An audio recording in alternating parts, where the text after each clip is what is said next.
Good morning. Welcome to Collins Dynamics. May I help you? Good morning. I'm here for a scheduled executive meeting. Certainly. Thank you for waiting. Ms. Brooks, welcome. Good morning. It's wonderful to finally meet you in person. Thank you. I've been looking forward to today's visit. We're excited to show you around. I appreciate the warm welcome. Let's head upstairs whenever you're ready. Thank you all for being here this morning. We're looking forward to your ideas. Successful organizations are built one conversation at a time. I completely Remove her before the board gets here. Richard Collins didn't raise his voice. He didn't need to. Inside the marble lobby of Collins Dynamics headquarters, every employee knew exactly what that tone meant. The words traveled across polished stone floors as quietly dressed executives hurried toward the elevators carrying laptops and leather portfolios. Crystal chandeliers reflected soft morning sunlight across the enormous glass atrium, while a massive digital display counted down the minutes until the company's most important board meeting in over a decade. In less than 30 minutes, directors, investment partners, and financial analysts from across the country would gather on the 32nd floor. Everything had to look perfect. Richard adjusted the cuff of his tailored navy suit as he walked toward the reception desk. He stopped. His eyes settled on a woman sitting alone near the lobby windows. She appeared to be in her mid-40s. Calm.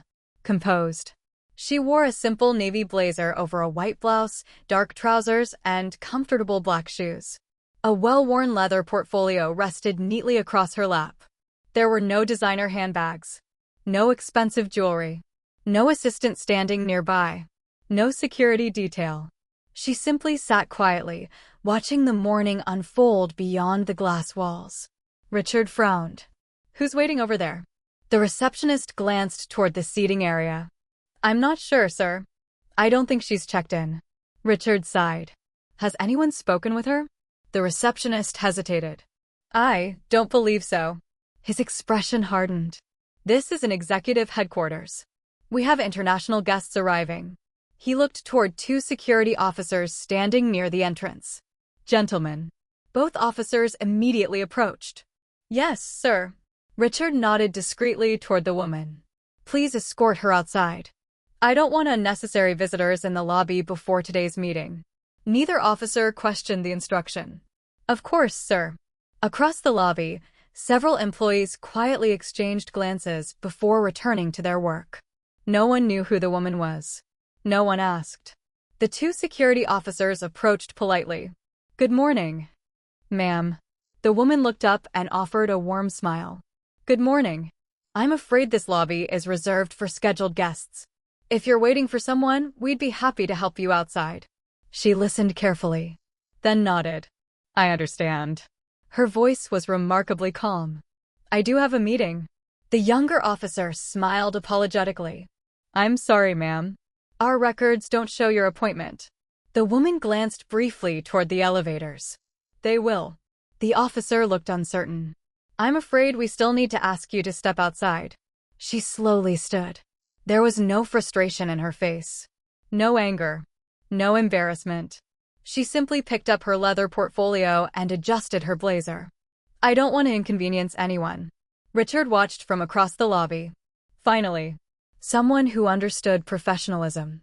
As the woman began walking toward the revolving doors, a junior financial analyst hurried past carrying a stack of presentation folders. He accidentally bumped into her shoulder. "Oh, I'm so sorry." The folders slipped from his hands, scattering papers across the polished floor. Without hesitation, the woman knelt beside him. "It's all right." She calmly gathered every document, carefully arranging them back into neat order before handing them to the young analyst. He looked relieved. "Thank you." She smiled gently. "Everyone has difficult mornings." Richard noticed the interaction but dismissed it almost immediately. His attention had already shifted back to the enormous digital clock above the reception desk. 23 minutes until the board meeting. Everything depended on today. Months of negotiations. Hundreds of jobs. One investment worth more than $300 million.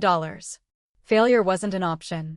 Near the entrance, the security officers waited patiently as the woman thanked the young analyst once more. "I'm ready." One officer held the revolving door open for her. Just as she reached the entrance, the quiet hum of the lobby was interrupted by the sound of several luxury sedans pulling beneath the covered driveway. Employees instinctively looked toward the front windows. The board of directors had arrived. Black SUVs lined the curb one after another. Drivers hurried to open rear passenger doors. Richard straightened his jacket. Perfect timing. He stepped confidently toward the entrance, preparing to welcome the company's most important guests. Then something completely unexpected happened. The very first person to step out of the lead vehicle looked past Richard, looked past the reception desk, and broke into a run toward the woman security was escorting outside. From halfway across the lobby, a powerful voice echoed through the building. Angela, what on earth are you doing out here? The lobby seemed to stop breathing. Every conversation faded into silence. Even the quiet hum of the elevators felt distant as the chairwoman of the board crossed the marble floor faster than anyone had ever seen her move. Richard Collins instinctively smiled, assuming she was coming to greet him. Eleanor, she walked straight past him, without hesitation, without even acknowledging his presence. Instead, Eleanor Grant stopped directly in front of the woman the security officers had just escorted toward the entrance. Her expression shifted from surprise to genuine concern. Angela, what are you doing out here? Angela Brooks smiled with the same calm warmth she had shown everyone else that morning. I believe there was a misunderstanding. Eleanor looked from Angela to the two security officers, then toward Richard standing several feet away. The atmosphere instantly became uncomfortable. One of the directors stepping through the revolving doors froze mid-step. Another quietly removed his sunglasses, clearly sensing something had gone terribly wrong. Richard finally walked over. Eleanor, I can explain. Before he could continue, another board member approached Angela with a broad smile. There you are. We've been looking everywhere. We thought your driver had taken you directly upstairs. Angela chuckled softly. I decided to enjoy the walk. A third director joined them. So you finally kept your promise. You came without the limousine. Angela laughed gently. I told all of you. I prefer arriving like everyone else. Several board members smiled knowingly. Richard stood perfectly still. He suddenly realized these people knew one another well. Very well. Not as strangers meeting for the first time. As longtime partners. Eleanor finally turned toward Richard. Richard, have you met Angela Brooks? Richard forced a polite smile. I'm afraid we haven't had the opportunity. Angela extended her hand naturally. Angela. He shook it. Richard Collins. For just a brief moment, neither said another word. Angela's handshake was firm, confident, unhurried. The kind developed by someone who never felt the need to prove authority. Eleanor noticed the puzzled look on Richard's face. She smiled. I'm surprised. I assumed you'd recognize the woman who's about to become our largest institutional investor. Richard blinked. I'm sorry. Our what? Another director answered casually. The Brooks Horizon Fund. Richard felt the color slowly leave his face. Every executive in America knew that name. Brooks Horizon Capital. One of the country's most respected long-term investment firms. Their investments had transformed struggling companies into global leaders for nearly 20 years. Angela Brooks wasn't simply wealthy. She was one of the most influential investors in corporate America. Richard looked back at the woman standing quietly before him. The simple blazer. The worn leather portfolio. The comfortable shoes. None of it matched the image he had created in his mind. Angela noticed his confusion. I've never cared much for expensive labels. She smiled gently. They make airports more difficult. A few directors laughed. Richard couldn't. His thoughts raced through the previous 15 minutes. The unanswered questions. The security officers. The reception desk. His own instructions. Please escort her outside. For the first time in years, he questioned his own judgment. Eleanor looked toward the elevators. The board meeting starts in 15 minutes. She turned back to Angela.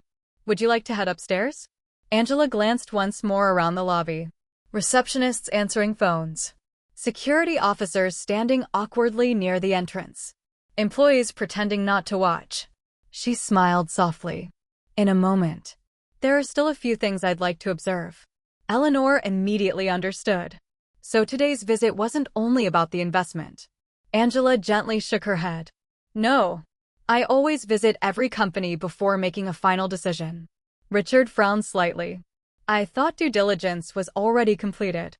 Angela looked at him kindly. The financial due diligence. She paused. I still needed to complete the human one. Silence settled over the group. No one asked what she meant. Somehow, everyone already understood. Angela slowly walked back toward the seating area where she had waited. Alone only minutes earlier. She picked up the leather portfolio she had carefully placed beside the chair. From inside, she removed a small black notebook. Richard noticed several handwritten observations covering the first page. She quietly closed it before anyone could read another word. Then she looked toward the lobby one final time. This building is beautiful. The architecture is impressive. The financial reports are excellent. She smiled gently. But I've learned something much more valuable this morning.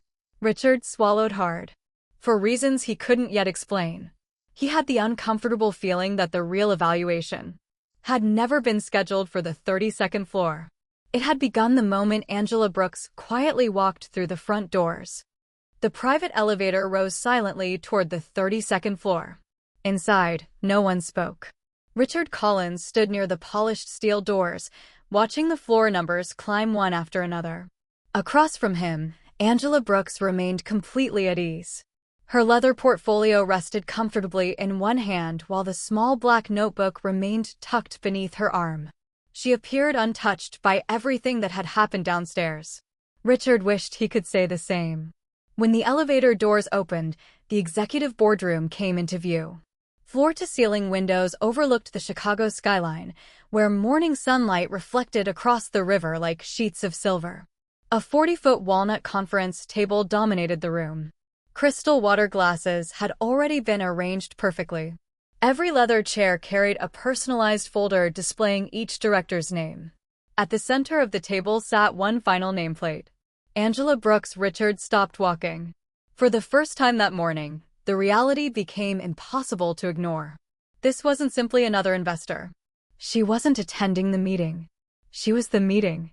Board members greeted Angela warmly as she entered. Good to see you again. How was your flight? You still refuse to travel with an assistant? Angela laughed softly. I enjoy carrying my own bag. Several directors smiled. One of them shook his head. You've never changed. I hope I never do. Richard quietly took his seat at the opposite end of the table. For years, he had believed leadership meant projecting certainty. This morning, certainty had disappeared. Eleanor Grant noticed his silence. Before beginning the meeting, she stood. Ladies and gentlemen, before we discuss today's investment, I'd like everyone to properly welcome Angela Brooks. The room filled with polite applause. Angela nodded graciously. Thank you. She remained standing. I appreciate the welcome. But before we review financial projections, I'd like to ask a question. The room became quiet. Angela looked around the table. What kind of company do you believe you're building? One executive answered confidently. A global technology leader. Another added, the most innovative engineering company in North America. Angela smiled politely. Those are business goals. I'm asking something different. Silence returned. What kind of people do you become while building it? No one answered immediately. Richard folded his hands together. Finally, he spoke. We value excellence. Angela nodded. I believe you do. She slowly opened her notebook. I also believe excellence reveals itself in very small moments. Richard's heartbeat quickened. Angela calmly continued. I arrived at your headquarters 42 minutes before this meeting. She turned one page. I wasn't greeted. Another page. No one asked my name. Another page. I was assumed to be in the wrong building. She looked up. And eventually, I was escorted toward the exit. No accusation. No anger. She simply described facts. The room became painfully still. Several directors slowly looked toward Richard. He didn't look away. Angela closed the notebook. I don't mention these things to embarrass anyone. I mention them because culture always appears before strategy. She walked toward the enormous windows overlooking the city. You've spent months showing me financial forecasts. They're impressive. You've demonstrated remarkable engineering. I believe every number. She turned back toward the room. But companies don't fail only because of poor decisions. They fail when people stop seeing other people. Her words landed with quiet force. No presentation slide could have carried greater impact. Richard lowered his eyes. He remembered the young financial analyst downstairs. Angela had stopped to help him gather scattered papers. He hadn't. He remembered the receptionist. Angela had smiled. He had only given instructions. Piece by piece. The morning replayed itself differently. Not as an unfortunate misunderstanding, as a reflection of his own leadership. Eleanor broke the silence. Angela, you've evaluated hundreds of companies. What made you continue with this meeting after everything that happened? Angela smiled thoughtfully. Because I wasn't looking for perfection. I was looking for honesty. She looked directly at Richard. Mistakes don't concern me. They're inevitable. What matters is what leaders choose to do after they recognize them. Richard met her eyes for the first time since entering the boardroom. For a brief moment, neither billionaire nor CEO occupied the room. Only two professionals. One learning, the other quietly waiting to see whether that lesson would truly become change. The boardroom remained unusually quiet. No one reached for the financial reports stacked neatly in front of them. No one opened a laptop. The colorful presentation waiting on the massive screen behind Richard Collins suddenly seemed meaningless. Moments earlier, every executive had believed this meeting would revolve around revenue forecasts, expansion plans, and a historic investment worth $340 million. Now, it had become something entirely different. Angela Brooks slowly returned to her seat. She placed her leather portfolio beside her chair before folding her hands calmly on the polished walnut table. Sunlight poured through the floor-to-ceiling windows, casting long reflections across crystal water glasses. Outside, helicopters drifted above downtown Chicago. Inside, no one moved. Eleanor Grant finally broke the silence. Angela, I think everyone here understands why you're disappointed.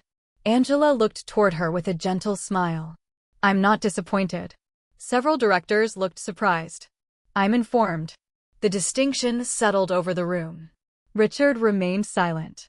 Angela continued. When my firm considers investing in a company, we examine much more than financial statements. She slowly stood and walked toward the enormous display screen. Instead of opening the prepared presentation, she connected a small tablet from her portfolio. The screen lit up. It wasn't a balance sheet. It wasn't a market analysis. It displayed only one sentence. Culture is the first product every company sells. The room stared at the words. Angela faced the executives. Before customers experience your technology, they experience your people. Before investors trust your strategy, they trust your leadership. And before employees believe your mission, they watch how you treat someone with no obvious influence. Richard lowered his eyes. Each sentence felt directed toward him, yet Angela never mentioned his name. She wasn't attacking him. She was teaching everyone. Angela changed the slide. A simple timeline appeared. 8:17 a.m. Entered lobby 8:19 a.m. No greeting 8:27 a.m. Security contact 8:31 m. Escorted toward exit ***, nothing more. Just facts. No emotional language. No accusations. Only observations. I've conducted more than 100 executive evaluations. Angela spoke calmly. And I've learned something fascinating. She looked around the room. Companies rarely fail because they lack intelligent leaders. They fail because intelligent leaders become disconnected from ordinary experiences. The directors listened without interruption. Angela continued. When people stop asking questions, they begin making assumptions. And assumptions are expensive. She smiled softly. Sometimes they cost millions. A faint ripple of uneasy laughter moved around the table. Richard couldn't laugh. Not after what had happened downstairs. Angela noticed his expression. Richard.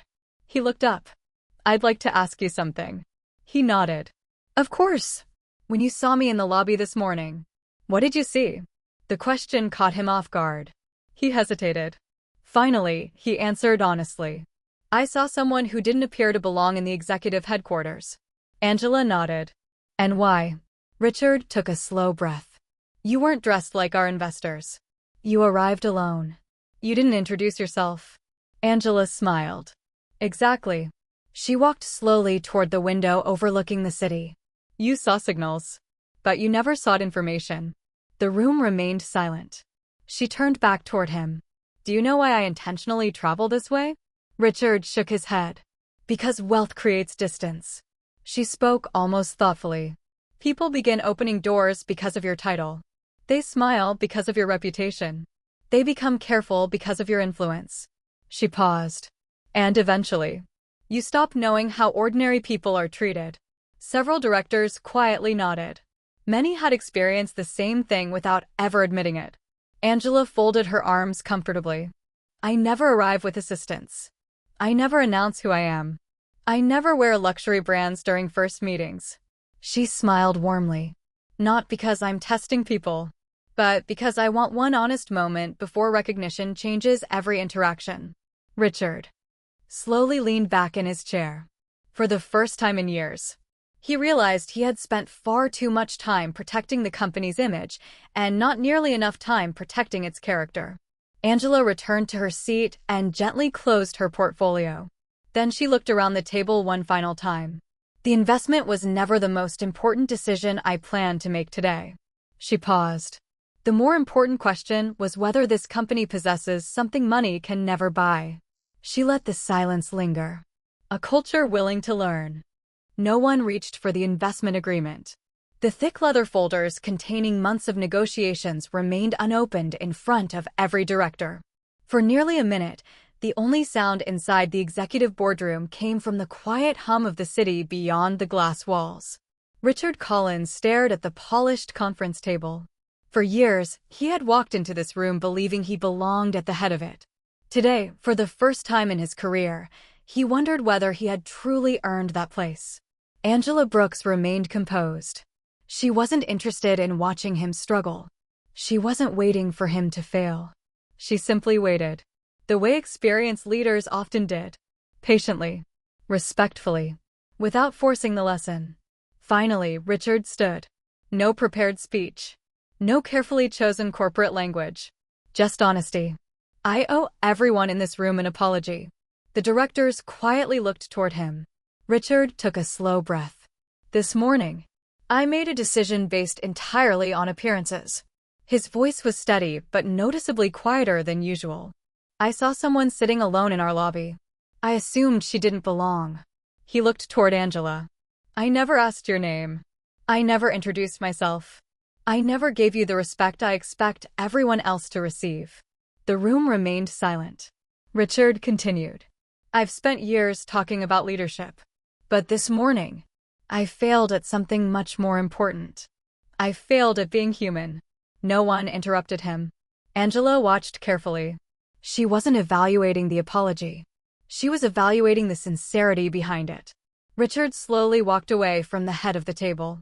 Instead of remaining in the position reserved for the CEO, he stopped beside Angela. Not above her. Not across from her. Beside her. He extended his hand. Mrs. Brooks, I'm truly sorry. Not because of your investment. And not because of your influence. He paused. I'm sorry because I treated another person unfairly. Angela looked at his hand for a brief moment. Then she stood. She accepted it with a calm smile. Thank you. There was no hesitation. No resentment. No dramatic pause. Just grace. After a few seconds, she quietly released his hand. I appreciate your honesty. Richard lowered his eyes. I hope you'll still consider investing. Angela smiled gently. Richard, my decision has never depended on one mistake. She glanced around the room. It depends on what happens after the mistake. Several directors slowly nodded. They understood. Character wasn't revealed during success. It revealed itself during correction. Angela returned to her seat.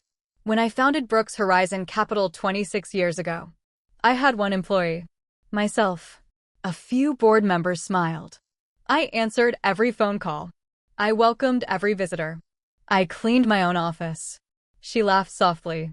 And sometimes I made the coffee. The room relaxed. During those years, I learned something that has never left me. She looked toward the windows overlooking the city. The people with the least authority often see the truth first. The receptionist, the janitor, the security officer, the intern. She turned back toward the board. If leaders stop listening to them, they eventually stop listening to reality. Richard thought about the receptionist downstairs. He couldn't even remember asking her opinion. Angela continued. This morning wasn't about a lobby. It wasn't about security. It wasn't even about me. She gently tapped the small black notebook resting beside her. It was about whether your company's values existed only on your website or inside your people. The sentence settled quietly across the room. Eleanor Grant smiled. I think everyone now understands the difference. Angela nodded. So do I.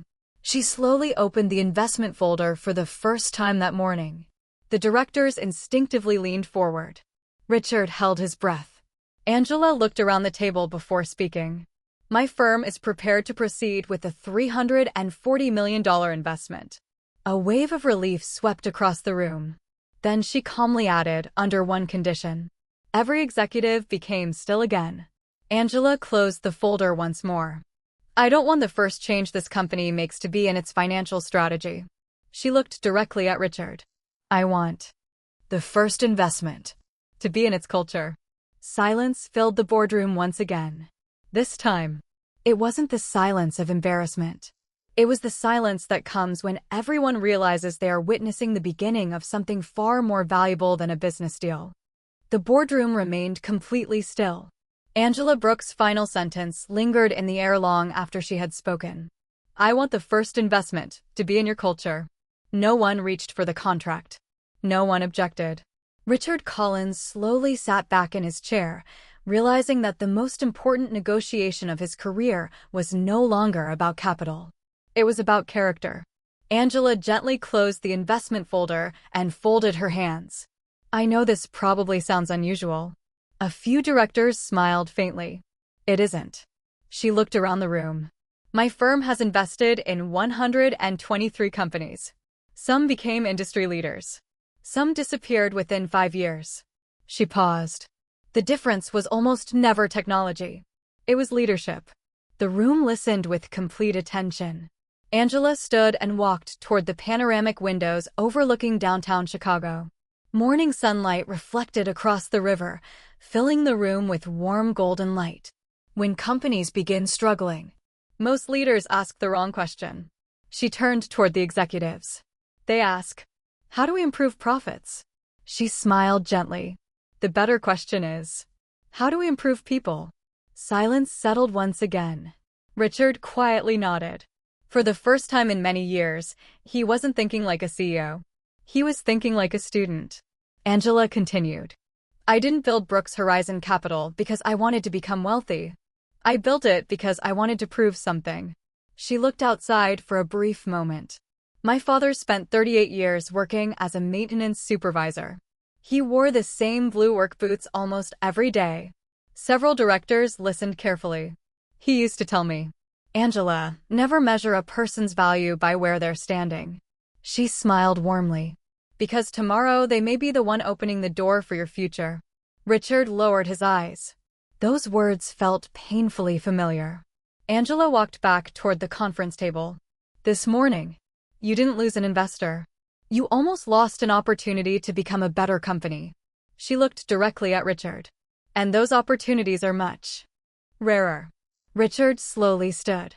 I understand that now. Angela nodded. I believe you do. She then turned toward every executive seated around the table. I have 3 requests. Pens immediately came out. The directors prepared to write. Angela raised one finger. First, every employee from the receptionist to the executive team will complete leadership training together. Several executives looked surprised. Together? Richard asked. Angela smiled. Respect isn't taught by hierarchy. It's practiced beside one another. She raised a second finger. Second, I want every senior executive to spend one morning each month working in the lobby. A quiet murmur spread across the room. Greeting visitors. Answering questions. Helping people find their way. No reserved offices. No assistants. Just conversations. Richard imagined himself standing behind the reception desk. 6 months ago, he would have considered the idea beneath his position. Today, it sounded exactly like what he needed. Angela raised her third finger. Finally, I want one empty chair placed in every executive meeting. The directors exchanged puzzled glances. Angela smiled. When you're making important decisions, look at that empty chair. Imagine someone sitting there who has no title, no authority, no influence. Then ask yourselves one question. Would this decision still feel right if they were watching us? No one spoke. The simplicity of the idea carried enormous weight. Commander-level strategies, complex financial models, international expansion. None of them suddenly seemed as important as one empty chair. Angela closed her notebook. I've learned something over the years. The strongest cultures don't begin with policies. They begin with ordinary habits repeated every single day. Richard looked around the room. For the first time since becoming CEO, he noticed not the titles around the table, but the people. Their expressions, their reflections, their willingness to change. He smiled quietly. I'd like to begin today. Angela looked at him with calm approval. So would I. She finally opened the investment agreement and picked up her pen. Before signing, she looked around the room one last time. If this moment touched your heart, remember that true leadership is never proven by the size of a company. It is revealed by the dignity we give to people when no one is watching.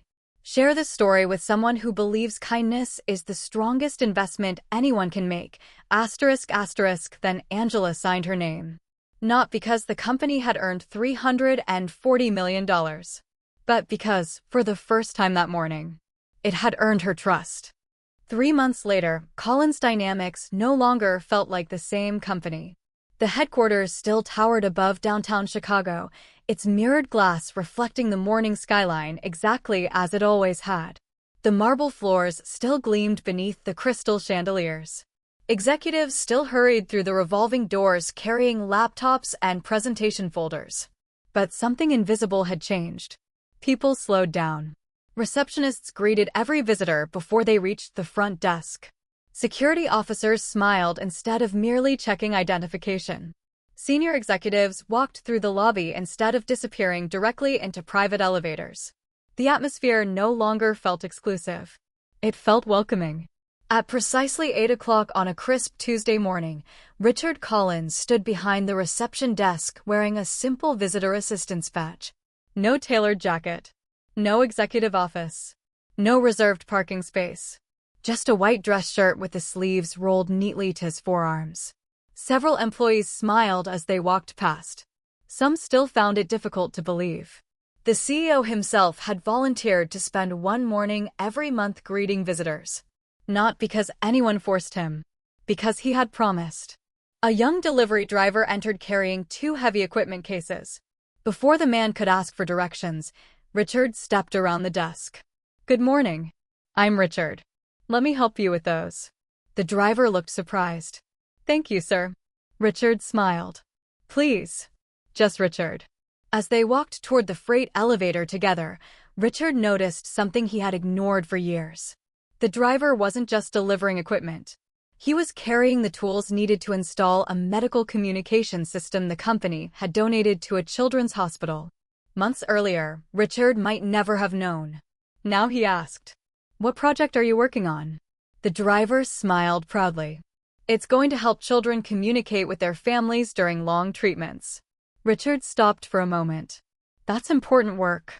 The young man grinned. "I think so too." As he continued down the hallway, Richard quietly realized how many remarkable people he had once walked past without ever speaking to them. Upstairs, the executive meeting began differently than ever before. The large walnut conference table looked almost the same, except for one detail. An empty chair sat near the center of the room.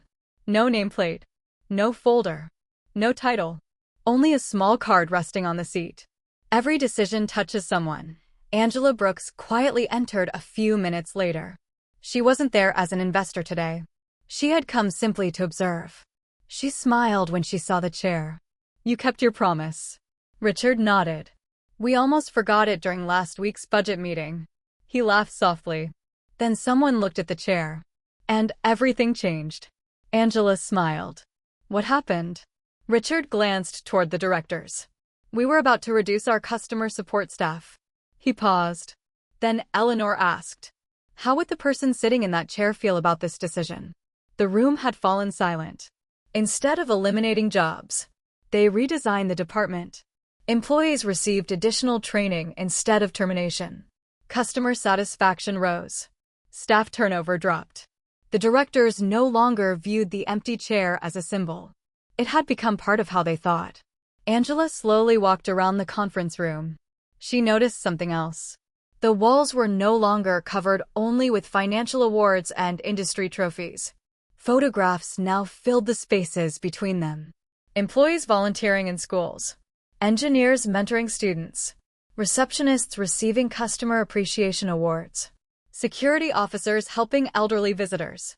The company's greatest achievements were no longer measured only by profit.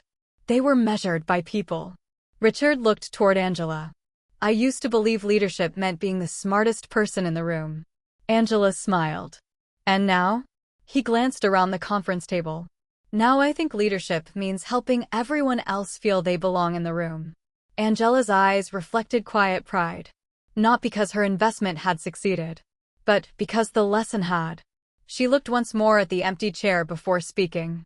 If this story touched your heart, remember that real success is measured not only by the lives we build, but by the lives we lift along the way.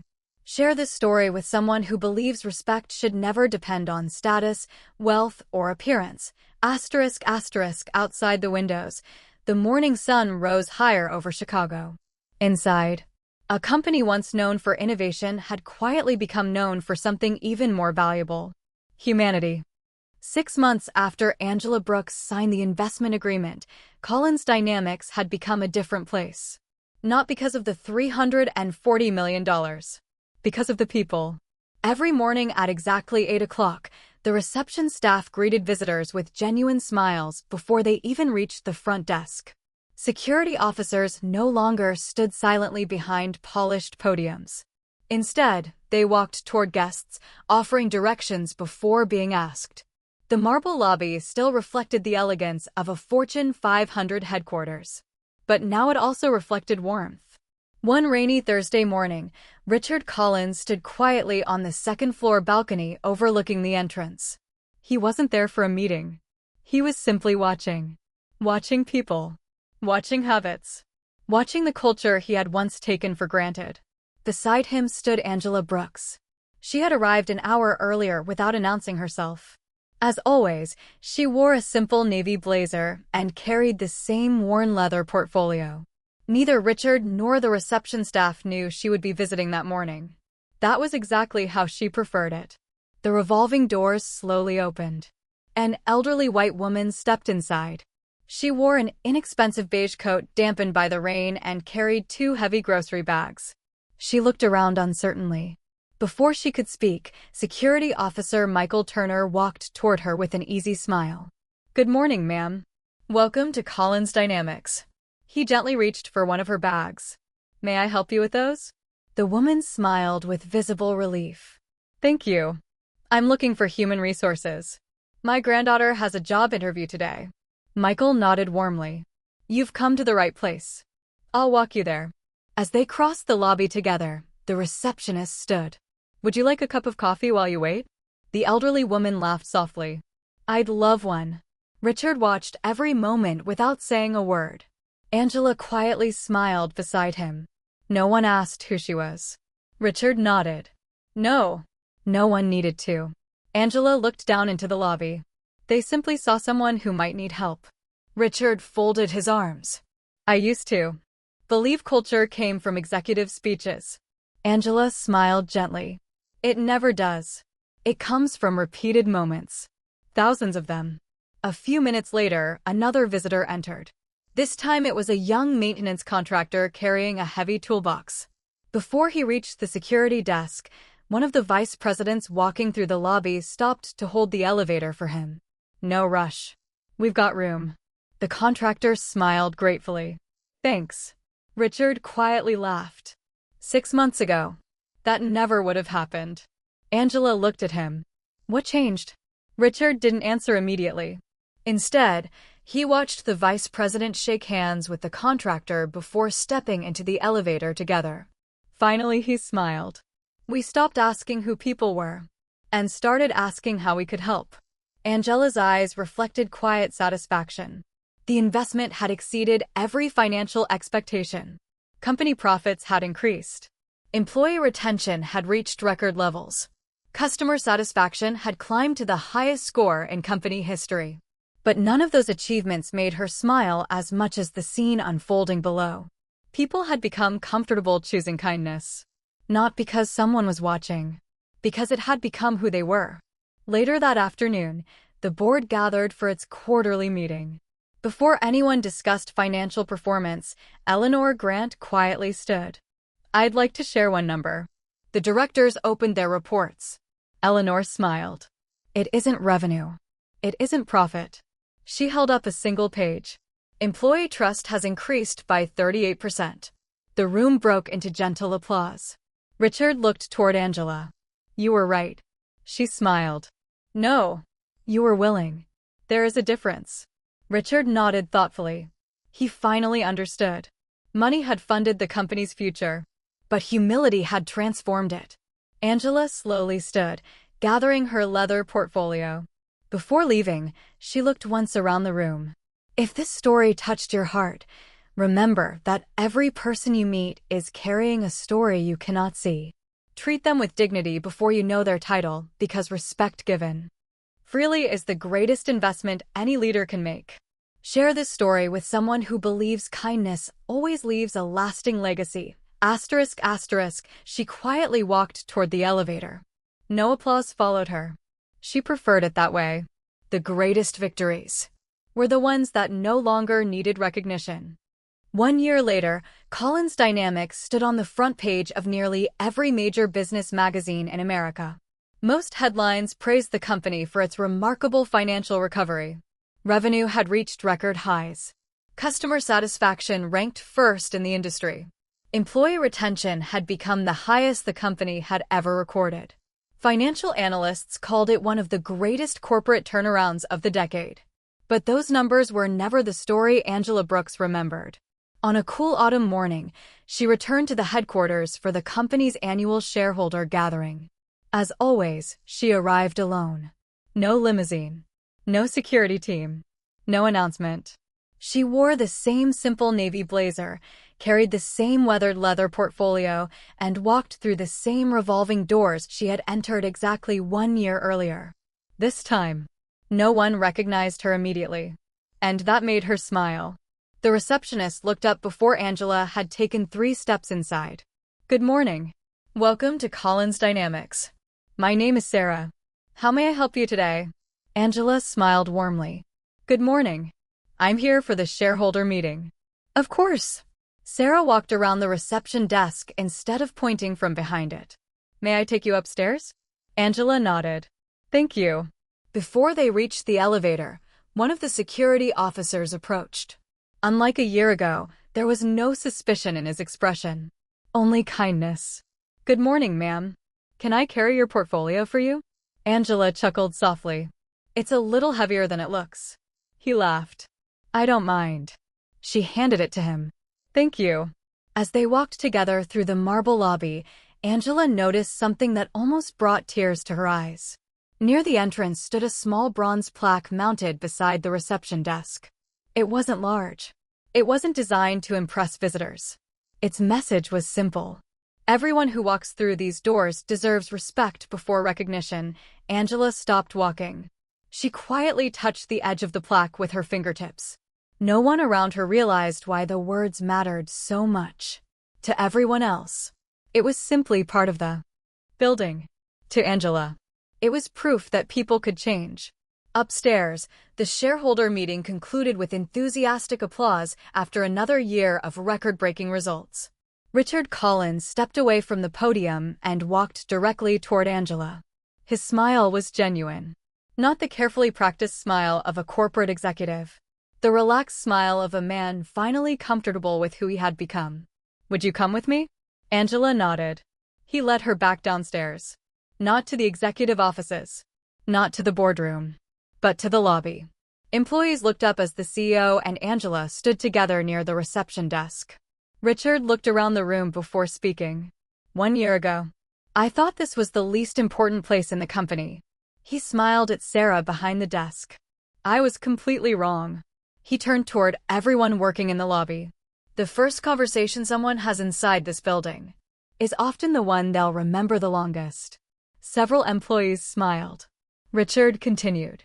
We used to believe our reputation was built in board meetings. He looked toward Angela. Now we know it begins right here. He gestured toward the front entrance. Every greeting, every smile, every act of respect. Angela quietly folded her hands. No speech she could have given would ever equal what she was witnessing now. Richard wasn't repeating her words. He had made them his own. At that moment, the revolving doors slowly opened. A nervous young woman stepped inside carrying a folder and wearing an inexpensive suit. She looked around uncertainly. Without hesitation, Sarah smiled. Good morning. Welcome. We've been expecting you. The young applicant's shoulders relaxed immediately. Angela watched silently. A year earlier, that could have been anyone. Today, she was simply a person being welcomed. Richard glanced toward Angela. You gave us $340 million. He paused. But that wasn't your greatest investment. Angela smiled softly. No. My greatest investment was believing people are capable of becoming better than yesterday. Outside, the afternoon sun reflected across the glass walls of Collins. Dynamics. Inside, conversations continued. Phones rang. Visitors arrived. Employees greeted strangers with effortless kindness. Life moved forward. Angela quietly walked toward the exit without asking for recognition. As the doors closed behind her, she looked back one final time. Not at the towering headquarters. Not at the executives. Not at the success she had helped create. She looked at the receptionist welcoming another unfamiliar face with the same warmth she offered everyone. And in that simple moment, Angela realized the company had achieved something no balance sheet could ever measure. Because the greatest return on any investment is not found in profit. It is found in the lives that are changed by the simple decision to see the person before the position. The end.